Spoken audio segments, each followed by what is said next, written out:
खरीदारी कर लेनी चाहिए क्योंकि एक्सेप्टेंस रेशियो पहले जैसे मैंने कहा 100% के आसपास हो चुका है, तो अभी भी पूरी उम्मीद है। और जो शेयर आपके बच जाएंगे, मान लीजिए कि 100% नहीं जाते, कम जाते, तो जो शेयर आपके बच जाएंगे वो भी कंपनी बहुत उम्दा होने के कारण से आपको चिंता की कोई बात नहीं है।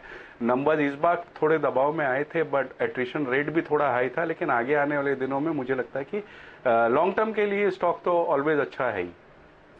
यहाँ पर दो तीन बातें हर्षा जी आपको जोड़ना चाह रहे हैं। इनफैक्ट क्योंकि अट्रिशन रेट की बात की, कल ही हम नैस्कॉम के वाइस प्रेसिडेंट से बात कर रहे थे और जो टीसीएस के प्रेसिडेंट भी हैं, उन्होंने यही इंडिकेशन दिया था कि वो अब अट्रिशन रेट का पीक आ चुका है, अब यहाँ से स्थिति इंप्रूव होगी। तो अगले मैक्सिमम 3 क्वार्टर्स में ये नंबर्स थोड़े से नॉर्मलाइज होंगे।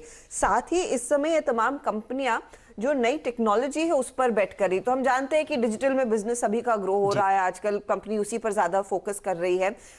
लेकिन ये इनफैक्ट अपने प्रोजेक्ट्स पर काम कर रहे हैं जो वेब3 और मेटावर्स से भी जुड़े हुए हैं। तो अहेड ऑफ द कर्व जो रहना होता है किसी भी कंपनी को, ताकि कंपटीशन से हमेशा आगे रहे, टीसीएस उसमें आगे बढ़ रहा है, इन्फोसिस भी उस पर काम कर रहा है। और डर यही था कि ये जो छोटे छोटे प्लेयर्स आते हैं जिनका स्केल कम होता है, इतने बड़े जायंट्स नहीं होते, वो इजीली अडेप्ट करते हैं टेक्नोलॉजी को। अब ये कंपनियां भी उन्हीं दूसरे प्लेयर्स को अच्छा खासा कंपटीशन दे रही हैं।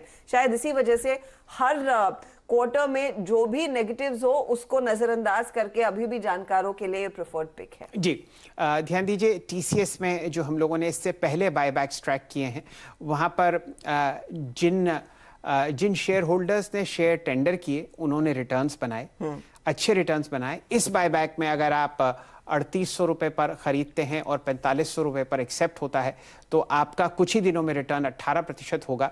टैक्सेस आपको अपने आप ही कैलकुलेट करने पड़ेंगे। लेकिन उन शेयर होल्डर्स ने जिन्होंने शेयर टेंडर नहीं किए थे हर्षदा जी, उन्होंने और ज़्यादा रिटर्न्स कमाए। यही बात शायद राजेश अग्रवाल साहब एम्फसाइज करना चाहते हैं कि आप रखिए शेयर को अपने पोर्टफोलियो में और कुछ प्रतिशत जरूर इस बायबैक में सरेंडर कीजिए। राजेश जी, क्या राय है आपकी? जी बिल्कुल सही कहा आपने। मैं रेदर जो एचएनआई कैटेगरी के निवेशक है ना, उनको तो हमने यही सलाह दी कि आप पार्टली अप्लाई कर दीजिए, बट रिटेल निवेशकों को हमने लगातार यही सलाह दी है कि आपके जो 2 लाख के नीचे की है होल्डिंग 50 शेयर के आसपास, उसे आपको पूरा सबमिट कर देना है।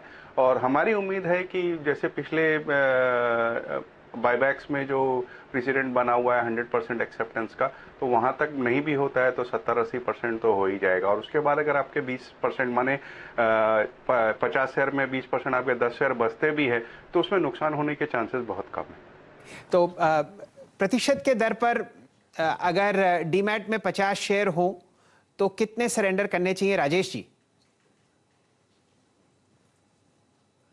मेरे ख्याल से तो पूरे 50 ही करने चाहिए। रिटेल निवेशकों के लिए यही राय रहेगी कि पूरे के पूरे एक बार सबमिट कर दे। उसके बाद आपके जो फंड्स आएंगे तो वहां फिर आप चाहें तो बाजार से दोबारा भी ले सकते हैं अपनी लंबी अवधि के होल्डिंग के लिए।